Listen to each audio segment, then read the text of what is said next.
morning. It's June 3rd. What's going on? Last week it was announced that the Chicago Air and Water Show will be changed from the third week in August to August 10th and 11th because that was a conflict with the Democratic National Convention. And speaking of politics, let's talk about that a little bit. Last week the White House has announced they're looking into the 2017 provision which reduced the corporate tax rate down to 21%. That's expiring at the end of 2025, and they want to raise the corporate tax rate up to 28%. The Trump camp says it should be reduced down to 15%. And the reason being is, when it was reduced down to 21%, oh sure, corporate profits were up, but that's because they were doing a bang-up job of selling. It also generated more tax revenue. So who's to decide which is right or wrong? Hey, maybe the voters will decide November. Didn't we hear about that on Thursday? The voters will decide, really? Ooh. Anyway, how about here's a ooh. Looking back on things, May 23rd was the 90th anniversary of the killing of Bonnie and Clyde. Let's get to today's topic.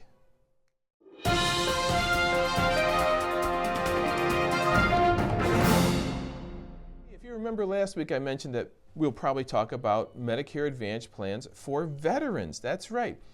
Companies like AARP have a Medicare Advantage plan called the Patriot. Aetna has the plan called the Eagle. And Blue Cross Blue Shield has the Protector plan. These are three companies that I know you can trust. These types of plans typically have a zero premium. Yes, zero premium.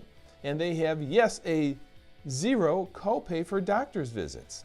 But they also offer benefits such as maybe ER copays as low as $100. So these plans do cover things like ambulance services, diagnostic testing. In fact, they're very comprehensive. Urgent care is covered too. So Mark, I've heard this before. Every time I turn the TV on during daytime, I can see Crazy Joe and his cohorts telling me the exact same thing.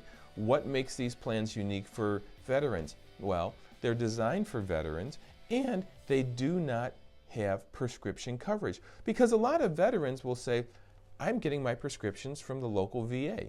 Hey Mark, what about the networks? Well, these plans typically are HMO, which means you have to stay within the network. The networks are typically a lot smaller than what you would find elsewhere. Smaller, ah!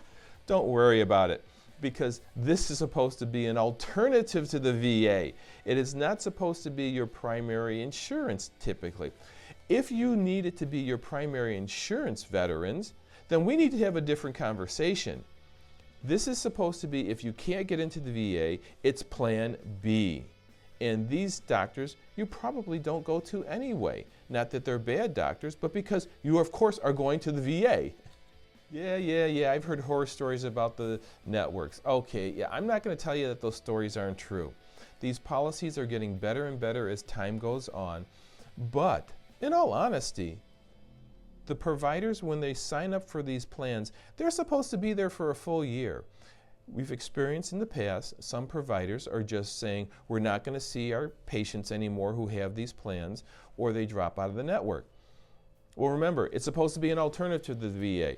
But I would also say this, if you're seeing a provider that takes that position, whether you're in one of these veteran-type Medicare Advantage plans or another Medicare Advantage plans, maybe you really need to reconsider going to a provider that has integrity, because they signed a contract for a year, as I've been told by the insurance companies. If you've been paying attention to this and you're saying these plans are not right for you because, one, you're not a veteran, or two, you need different types of coverage, then call me, because it does require a different type of conversation as to which plans, if you want to stay with the Medicare Advantage plans, are in your best interest. What's going on at the MLD agency? Well, I think last week, because we only had 4 days, it was kind of a quiet week, but yet we were able to help a couple people out with their commercial insurance, their property and casualty, and we're looking at group insurance too.